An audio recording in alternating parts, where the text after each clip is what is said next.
একদা এক সময় আমাদের জীবনের সব অনুভূতিগুলো, যেমন ভালোবাসা, সুখ, কষ্ট, অহমিকা, ঐশ্বর্য, জ্ঞান এবং সময়, সমুদ্রের এক দ্বীপে ভ্রমণ করতে গেল। তারা তাদের নিজেদের মতো ভালোই সময় কাটালো। হঠাৎ করেই ঝড়ের পূর্বাভাস ঘোষণা হলো এবং দ্বীপটিতে খুব দ্রুত খালি করতে বলা হলো। এবং ঘোষণার সাথে সাথেই সবারই ঘরে ফেরার তাড়া শুরু হয়ে গেল। সবাই তখন নৌকার দিকে ছুটলো এবং খারাপ নৌকাগুলোও দ্রুত ভালো করা হলো। এত কিছুর পরও ভালোবাসা কিন্তু দ্বীপটিকে ছেড়ে যেতে অনীহা বোধ করলো।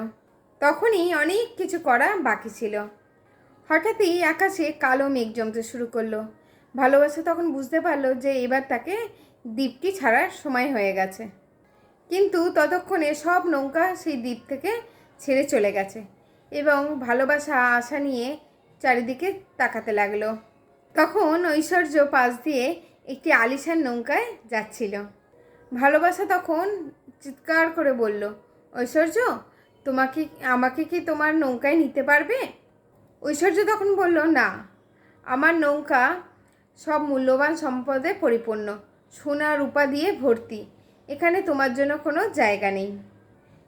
খানিকক্ষণ পর অহমিকা যাচ্ছিল সেই একটি সুন্দর নৌকায় চড়ে এবং ভালোবাসা তাকে বলল, অহমিকা, তুমি কি আমাকে তোমার নৌকায় জায়গা দিতে পারবে? অহমিকা বলল, না, তোমাকে নেওয়া যাবে না। তোমাকে নিলে আমার নৌকা তোমার পায়ের কাদায় নষ্ট হয়ে যাবে। কিছুক্ষণ পর আবার দুঃখ পাশ দিয়ে যাচ্ছিল। ভালোবাসা আবারও তাকে জিজ্ঞেস করলো যে, দুঃখ, তুমি কি আমাকে তোমার নৌকায় নিতে পারবে? দুঃখ বলল, না, আমি তোমাকে নিতে পারবো না, কেননা আমি অনেক কষ্টে আছি। পাশ দিয়ে সুখ যাচ্ছিল। ভালোবাসা আবারও সুখকেও জিজ্ঞেস করলো যে তাকে নৌকায় নিতে পারবে কিনা, কিন্তু সুখ তখন এতটাই আনন্দে ব্যস্ত যে সে চারিদিকে তাকানোর প্রয়োজনটুকুও বোধ করলো না। এরপর ভালোবাসা ক্লান্ত এবং মর্মাহত বোধ করতে শুরু করলো। ঠিক সেই সময় হঠাৎ করে কে যেন তাকে ডাকলো, বলল, ভালোবাসা, আসো, আমি তোমাকে আমার সাথে নেব। ভালোবাসা তখন বুঝতে পারলো না যে কে তাকে ডাকলো। সে আনন্দে দ্রুত নৌকায় উঠে পড়ল এবং নৌকায় উঠে সে খানিকটা স্বস্তি বোধ করলো। নৌকায় উঠেই ভালোবাসা জ্ঞানকে দেখতে পেল এবং জ্ঞানকে জিজ্ঞেস করলো যে, জ্ঞান, তুমি কি জানো কে এত উদার, কে আমাকে তার নৌকায় আমাকে জায়গা দিয়েছে, কে আমাকে ডাকলো এত সুন্দর করে? জ্ঞান তখন হেসে বলল, ওহ, সময় তোমায় ডেকেছে। ভালোবাসা আরও আশ্চর্য হয়ে ভাবতে লাগলো যে কেন সময় তাকে ডাকলো, সময় তাকে কেন উদার হয়ে তার নৌকায় তুলে নিল।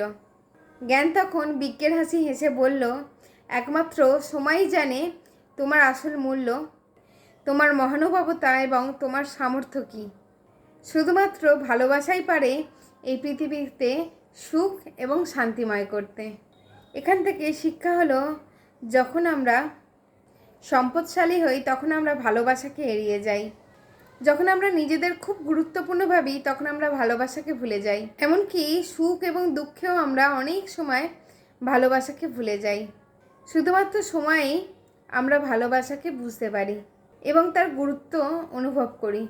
সুতরাং আজ থেকে আমরা ভালোবাসাকে একটু জীবনের অংশ করে নিই। আজকের গল্পটা কেমন লাগলো অবশ্যই তোমরা কমেন্ট করে জানাবে। ভালো লাগলে একটা লাইক দিয়ে দিও। তোমাদের কমেন্ট পড়তে কিন্তু আমার খুব ভালো লাগে। সকলে ভালো থাকবে, সুস্থ থাকবে, সাবধানে থাকবে। আবার আসবো নতুন নতুন ভালো ভালো গল্প নিয়ে।